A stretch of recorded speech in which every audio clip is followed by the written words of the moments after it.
ভারত সফর নিয়ে সমালোচনাকারীরা মানসিক রোগী, সংবাদ সম্মেলনে প্রধানমন্ত্রী। কোটা নিয়ে আদালতের রায়ের অপেক্ষার পরামর্শ। দাবি আদায়ে রাষ্ট্রপতিকে আন্দোলনকারীদের স্মারকলিপি। কোটা সংস্কার ও মামলা প্রত্যাহারে 24 ঘণ্টার আলটিমেটাম।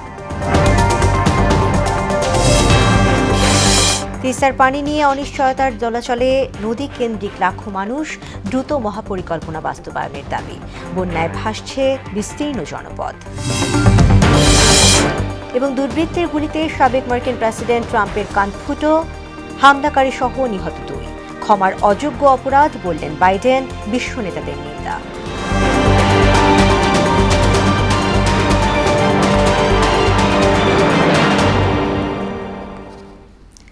আসসালামু আলাইকুম, মোহনা সংবাদে সবাইকে স্বাগত। শুনছিলেন শিরোনাম, সঙ্গে আছি তাসমিয়া জেরিন। এবারে বিস্তারিত। সুদমুক্ত ঋণ সহ 4টি ক্ষেত্রে সহযোগিতা করতে সম্মত হয়েছে চীন। গণভবনে চীন সফর নিয়ে সংবাদ সম্মেলনে একথা বললেন প্রধানমন্ত্রী শেখ হাসিনা। বলেন, মানসিকভাবে অসুস্থ একটি গোষ্ঠী চীন ভারত সফর নিয়ে গুজব ছড়াচ্ছে। দেশে এত কিছু করার পরও কেউ অন্ধ বধির হলে কিছু বলার নেই বলেও জানান প্রধানমন্ত্রী। আর কোটা প্রশ্নে আদালতের রায় আসা পর্যন্ত সরকারের কিছু করার নেই বলেও জানান সরকার প্রধান। শান্তিপূর্ণ আন্দোলনে বাধা নেই, তবে সহিংসতা করলে ছাড় নয় বলেও জানান প্রধানমন্ত্রী। কোটার মেধা তো এক জিনিস না, তো এইখানে দ্বন্দ্বটা সৃষ্টি করে, এটা একটা ট্যাকটিস। তার মানে কি, মুক্তিযোদ্ধার সন্তান নাতিপুতিরা কেউ মেধাবী না, যত রাজাকারের বাচ্চারা নাতিপুতি হলো মেধাবী, তাই না? কিন্তু এটা ভুলে গেলে চলবে না যে যাদেরকে মেধাবী না বলছে তাদের হাতে কিন্তু ওরা পরাজিত। যুদ্ধে কিন্তু মুক্তিযোদ্ধারাই জয়ী হয়েছিল, রাজাকাররা জয়ী হয় নাই। তারা পাকিস্তানিদের পদলেহন করেও পরাজিত হয়েছিল। এই কথাটা তো মনে রাখা উচিত যে তারা তো পরাজিত হয়েছিল, তো তাদের মেধাটা কোথায়? এর আগে সকালে পণ্যে বৈচিত্র্য আনার পাশাপাশি রপ্তানি আয়ের জন্য আমেরিকা, ইউরোপের বাইরে মধ্যপ্রাচ্য, আফ্রিকা ও এশিয়ার বাজারকে টার্গেট করার নির্দেশ দেন প্রধানমন্ত্রী। জাতীয় রপ্তানি ট্রফি প্রদান অনুষ্ঠানে তিনি বলেন, বর্তমান সময়ে অর্থনৈতিক কূটনীতিকে বেশি গুরুত্ব দিতে হবে। পরিকল্পনা মাফিক কাজ করায় দেশের অর্থনীতি যথেষ্ট শক্তিশালী বলেও জানান শেখ হাসিনা। নাসির উদ্দিনের রিপোর্ট।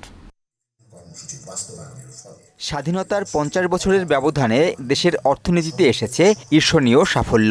এক্ষেত্রে বড় ভূমিকা রাখছে রপ্তানি বাণিজ্য। তৈরি পোশাক খাতের রেকর্ড চালানের সুবাদে 2021-22 অর্থ বছরে রপ্তানি ছাড়িয়ে যায় $52 বিলিয়ন। রপ্তানিকারকদের পরিশ্রম ও কর্মদক্ষতার স্বীকৃতি দিতে জাতীয় রপ্তানি ট্রফি 2021-22 প্রদান করেছে রপ্তানি উন্নয়ন ব্যুরো। 77 প্রতিষ্ঠানকে ট্রফি তুলে দেন প্রধানমন্ত্রী শেখ হাসিনা। এছাড়া সর্বাধিক বৈদেশিক মুদ্রা অর্জনকারী প্রতিষ্ঠান হিসেবে বঙ্গবন্ধু শেখ মুজিব রপ্তানি ট্রফি পেয়েছে হামিম গ্রুপের রিফাত গার্মেন্টস লিমিটেড। বক্তব্যে প্রধানমন্ত্রী বলেন, ক্রয় ক্ষমতা বাড়ানো এবং মানুষের জীবনমান উন্নয়নে তৃণমূল পর্যন্ত উন্নয়ন করেছে সরকার। এমনকি করোনা আর বৈশ্বিক যুদ্ধাবস্থার মধ্যেও দেশের অর্থনীতি চাঙ্গা ছিল। আজকে আমরা কিন্তু দেশটাকে এগিয়ে নিয়ে যেতে সক্ষম হয়েছি। আমাদের দেশের অর্থনীতি এখন যথেষ্ট শক্তিশালী আমরা করতে পেরেছি। রপ্তানিতে নতুন বাজার সৃষ্টির পাশাপাশি পণ্যের সমাহার খোঁজার তাগিদ দেন তিনি।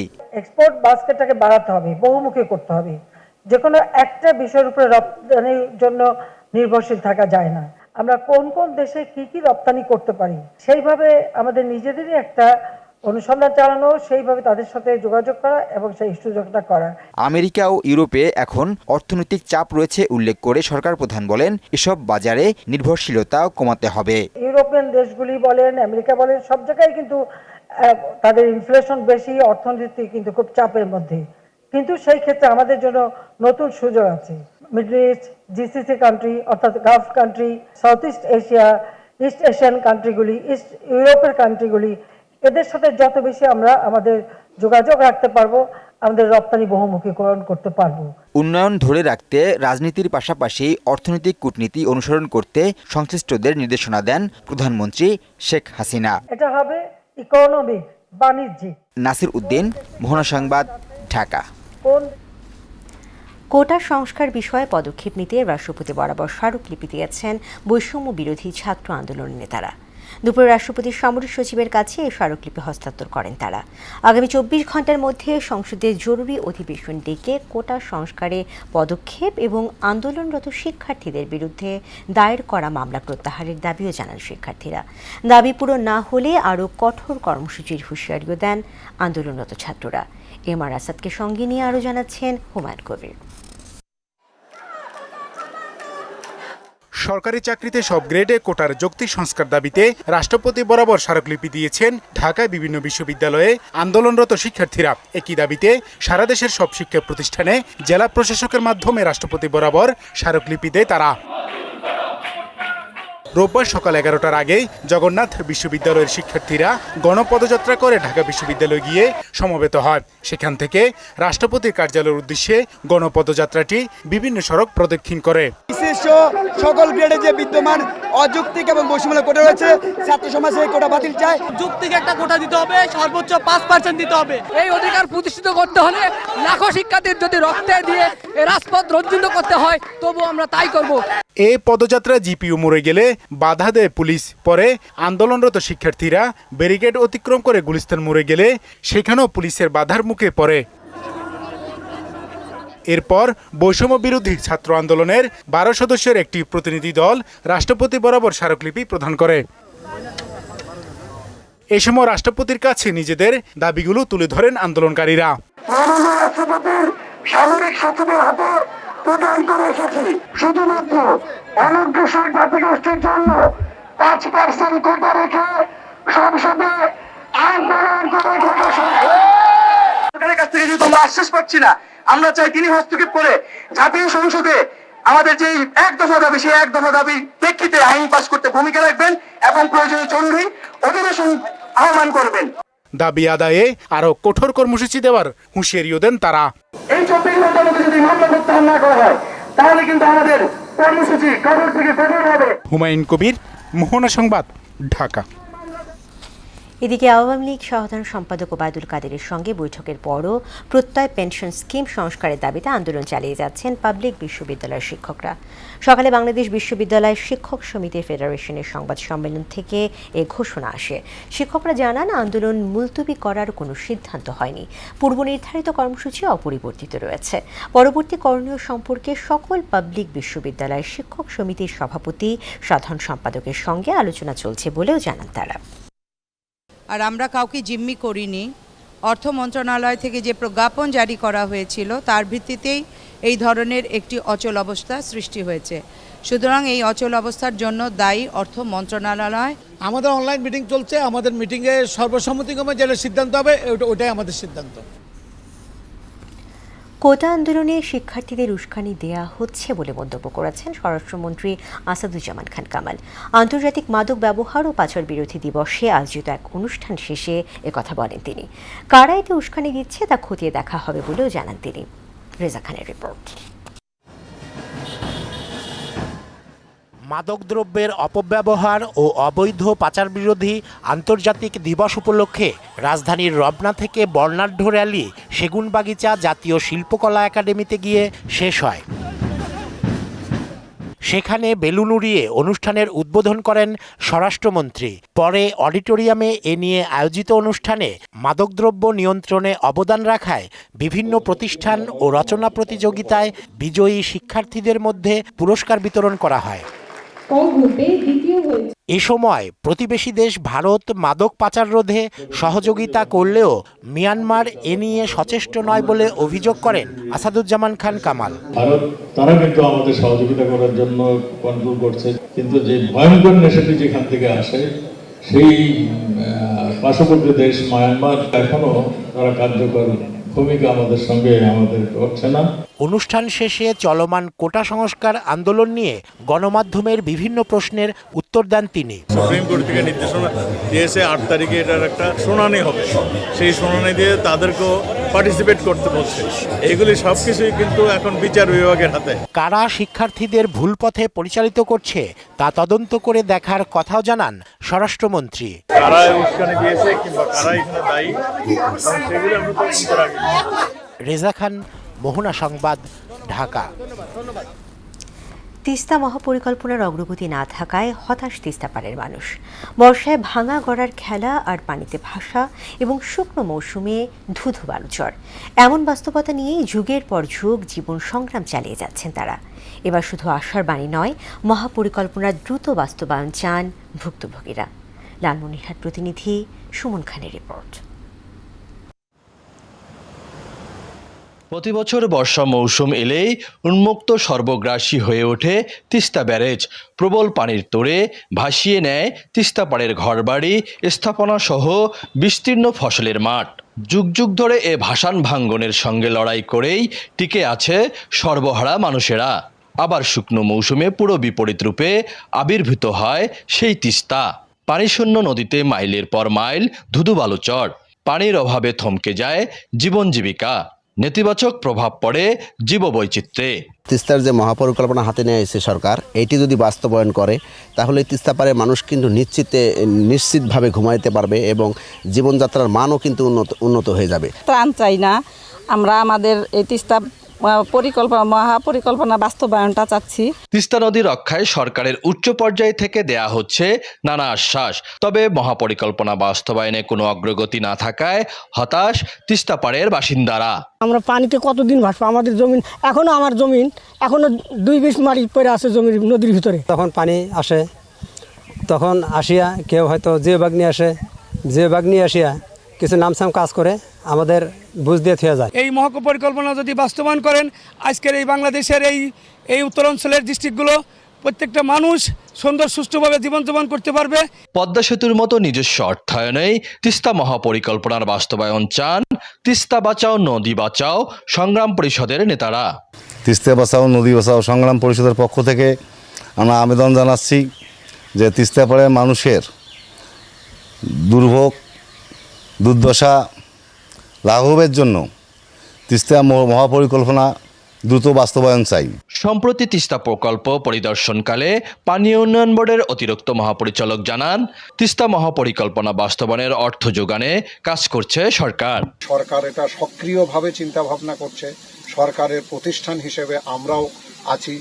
সার্বিকভাবে এটা বিভিন্ন স্টাডি হচ্ছে, বিভিন্ন চিন্তা ভাবনা হচ্ছে, বিভিন্ন পর্যায়ে আলোচনা হচ্ছে। মহাপরিকল্পনা সংক্রান্ত একটা বিষয়ে অত্যন্ত বাস্তবসম্মত একটা সিদ্ধান্ত আমাদের সরকার থেকে আমরা পাবো। বাংলাদেশ অংশে লালমনিরহাট, কুড়িগ্রাম, গাইবান্ধা, রংপুর ও নীলফামারী জেলার 115 কিলোমিটার জুড়ে প্রবাহিত হচ্ছে তিস্তা নদী।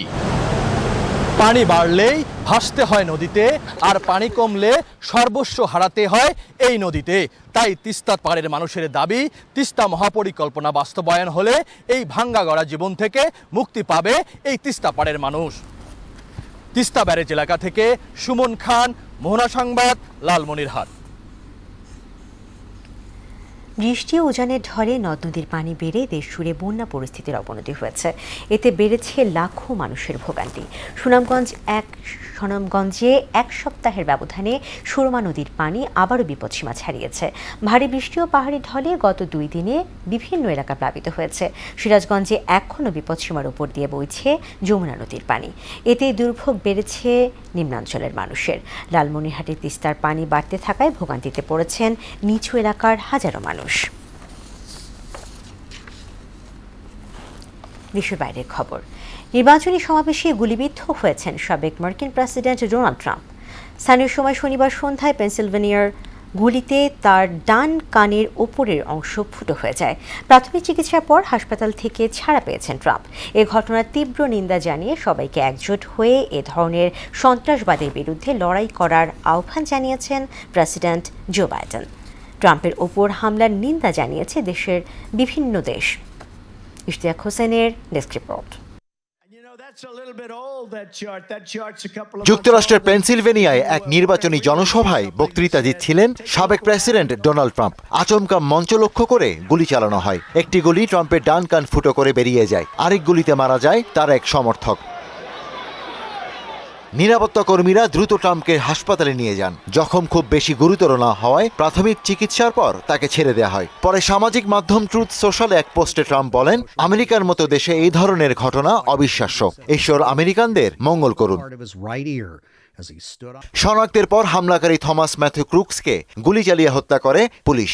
ট্রাম্পকে হত্যার উদ্দেশ্যেই হামলা চালানো হয় বলে মনে করছে এফবিআই। ঘটনাস্থল থেকে একটি অত্যাধুনিক রাইফেল উদ্ধার করেছে তারা। হামলার কারণ জানতে তদন্ত চলছে।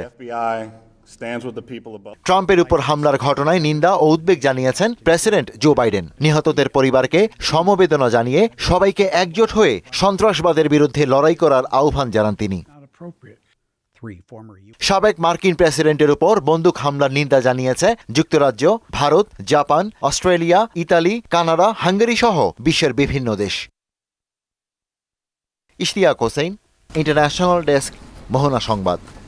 বয়সীমা লঙ্ঘন হওয়ায় ভিকারুন্নিসা নূন স্কুল অ্যান্ড কলেজে প্রথম শ্রেণীতে 169 শিক্ষার্থীর ভর্তি বাতিলের সিদ্ধান্ত বহাল রেখে হাইকোর্টের রায়ের বিরুদ্ধে করা লিভ টু আপিল খারিজ করে দিয়েছেন আপিল বিভাগ। সকালে প্রধান বিচারপতি ওবায়দুল হাসানের নেতৃত্বে 3 বিচারপতির আপিল বেঞ্চ এ আদেশ দেন।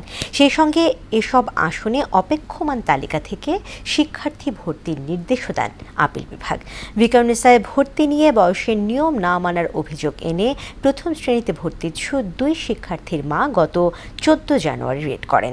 শুনানি শেষে গত 21 মে প্রথম শ্রেণীতে 169 শিক্ষার্থীর ভর্তি বাতিলের সিদ্ধান্ত বহাল রেখে রায় দেন হাইকোর্ট। সম্প্রতি পাশ হওয়া দ্রুত পণ্য খালাস আইন বাতিল চেয়ে হযরত শাহজালাল আন্তর্জাতিক বিমানবন্দরে অবস্থান কর্মসূচি পালন করেছেন C&F এজেন্টরা। এতে বিমানবন্দরে পণ্য খালাস সাময়িকভাবে বন্ধ হয়ে যায়। Dhaka custom agent association C&F এর সামনে আয়োজিত কর্মসূচিতে তারা বলেন, এ আইনের মাধ্যমে চোরাচালানকারীদের সুযোগ দেওয়া হয়েছে। দ্রুত পণ্য খালাস নয়, দ্রুত স্বর্ণ চোরাচালান করতেই এ ব্যবস্থা বলেও অভিযোগ করেন তারা। এতে 10,000 এজেন্ট কর্মহীন হয়ে পড়বে বলেও জানান তারা। খেলা খবর ফুটবল। ইউরো চ্যাম্পিয়নশিপের ফাইনালে রাতে মুখোমুখি হচ্ছে স্পেন ও ইংল্যান্ড। বার্লিনের অলিম্পিয়া স্টেডিয়ামে খেলা শুরু হবে রাত 1টায়। স্প্যানিশরা 4বার ফাইনাল খেলে 3বারই জিতেছে শিরোপা। বিপরীতে টানা দ্বিতীয়বার ফাইনালে ওঠা ইংলিশরা প্রথমবারের মতো ইউরো শিরোপা ঘরে তুলতে মরিয়া। কাজী পাপ্পুর ডেস্ক রিপোর্ট। 24 দলের লড়াইয়ের ইতি টানবে 2 দল। ইউরোর সব উত্তাপ স্পেন ও ইংল্যান্ডকে ঘিরে। স্পেনের সামনে সুযোগ 1 যুগ পর শিরোপা পুনরুদ্ধারের, আর ইংল্যান্ডের সামনে প্রথম ইউরো জয়ের হাতছানি। জয় পরাজয়ের বিশ্লেষণে কাগজে কলমে এখন পর্যন্ত এগিয়ে স্পেন। এবারের আসরে সবচেয়ে বেশি সুযোগ তৈরি করার দল স্প্যানিশদের ঝুলিতে জমা পড়েছে সর্বোচ্চ 13 গোল করার রেকর্ড। নান্দনিক আর আরামদায়ক ফুটবল উপহারের প্রশংসা বাক্যও গেছে তাদের ঘরে। এই ম্যাচে পার্থক্য গড়ে দিতে পারেন লামিনে ইয়ামাল কিংবা দানি ওলমো। মাঝমাঠে বল যোগানে বড় ভূমিকা রাখতে পারেন রদ্রি। আমি জানি আমার ফুটবলারদের সামর্থ্য কতটুকু। আমার বিশ্বাস পুরো আসরের মতো ফাইনালেও তারা নিজেদের সেরাটা দিবে। আমরা আত্মবিশ্বাসী, নিজেদের শক্তিমত্তার উপর বিশ্বাস রাখতে চাই। সেমিফাইনালের চেয়ে এই ম্যাচটা ভিন্ন হবে, কারণ প্রতিপক্ষ হিসেবে ইংল্যান্ড যথেষ্ট ভালো দল। যদিও কাগজে কলমের হিসাবকে গুরুত্ব দিচ্ছে না ইংলিশরা। নকআউট পর্বে প্রতিটি ম্যাচে কখনো শেষ সময়, কখনো আবার টাই ব্রেকারে জিতে ফাইনালে এসেছে তারা। তাই শিরোপা লড়াই শেষ পর্যন্ত হাল ছাড়বেন না হ্যারি কেইন, ফিল ফোডেন ও জুড বেলিংহামরা, তা নিশ্চিত করেই বলা যায়। এই ত্রয়ীর একজন জ্বলে উঠলেই 58 বছর পর আবারও কোনো শিরোপা যেতে পারে ইংলিশদের শোকেসে। দেশের বাইরে ইংল্যান্ডকে কোনো ফাইনালে তুলতে পেরে আমি খুশি। তবে এবারের আসরে স্পেন ভালো খেলছে। তাদের আটকাতে হলে আমাদের নিখুঁত ফুটবল খেলতে হবে। জিততে হলে পুরো ম্যাচে দিতে হবে সেরাটা। বার্লিনের শিরোপা লড়াই নামার আগে জয় পরাজয়ের পরিসংখ্যানে কিছুটা এগিয়ে থাকবে ইংল্যান্ড। 27 দেখায় 3 লায়ন্সদের 14টির বিপরীতে লা রোহাদের জয় 10 ম্যাচে। বাকি 3 ম্যাচ ড্র হয়েছে। কাজী পাপ্পু, স্পোর্টস ডেস্ক, মোহনা সংবাদ। শেষ হচ্ছে কোপা আমেরিকার 48তম আসর। শিরোপা লড়াইয়ে যুক্তরাষ্ট্রের ফ্লোরিডায় মায়ামি গার্ডেন্সের হার্ড রক স্টেডিয়ামে বাংলাদেশ সময় সোমবার সকাল 6টায় মুখোমুখি হবে আর্জেন্টিনা ও কলম্বিয়া। এবার জিতলে উরুগুয়েকে পেছনে ফেলে 16বার কোপা আমেরিকার শিরোপা জয়ের রেকর্ড করবে আলবিসেলেস্তারা। বিপরীতে 23 বছর পর কোপা ট্রফি ছুঁতে মরিয়া কলম্বিয়ারা। গ্রুপ পর্বে ব্রাজিলের সঙ্গে ড্র করার পাশাপাশি উরুগুয়ের মতো দলকে পরাজিত করেছেন নেস্টর লরেঞ্জোর শিষ্যরা। আর এই ম্যাচ দিয়েই আন্তর্জাতিক ক্যারিয়ার শেষ হতে যাচ্ছে আর্জেন্টাইন উইঙ্গার অ্যাঞ্জেল ডি মারিয়ার। শেষ করব মোহনা সংবাদ, যাবার আগে শিরোনামগুলো আরও একবার।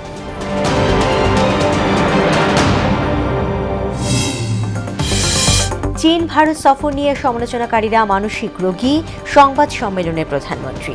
কোটা নিয়ে আদালতের রায়ের অপেক্ষার পরামর্শ। দাবি আদায়ে রাষ্ট্রপতিকে আন্দোলনকারীদের স্মারকলিপি, কোটা সংস্কার ও মামলা প্রত্যাহারে 24 ঘণ্টার আলটিমেটাম। তিস্তার পানি নিয়ে অনিশ্চয়তার দোলাচলে নদীকেন্দ্রিক লাখো মানুষ। দ্রুত মহাপরিকল্পনা বাস্তবায়নের দাবি, বন্যায় ভাসছে বিস্তীর্ণ জনপদ। এবং দুর্বৃত্তের গুলিতে সাবেক মার্কিন প্রেসিডেন্ট ট্রাম্পের কান ফুটো, হামলাকারী সহ নিহত 2। ক্ষমার অযোগ্য অপরাধ বললেন বাইডেন। বিশ্ব নেতাদের নিন্দা। দর্শক, এই ছিল মোহনা সংবাদ। পরবর্তী সংবাদ রাত 9টায়। এর আগে সংবাদ এক নজরে দেখবেন সন্ধ্যা 7টায়। এছাড়া মোহনার সবশেষ খবর জানতে ভিজিট করুন www.mohana.tv। সংবাদ দেখতে পারেন আমাদের ফেসবুক পেজ ও ইউটিউবেও। এতক্ষণ সঙ্গে থাকার জন্য ধন্যবাদ।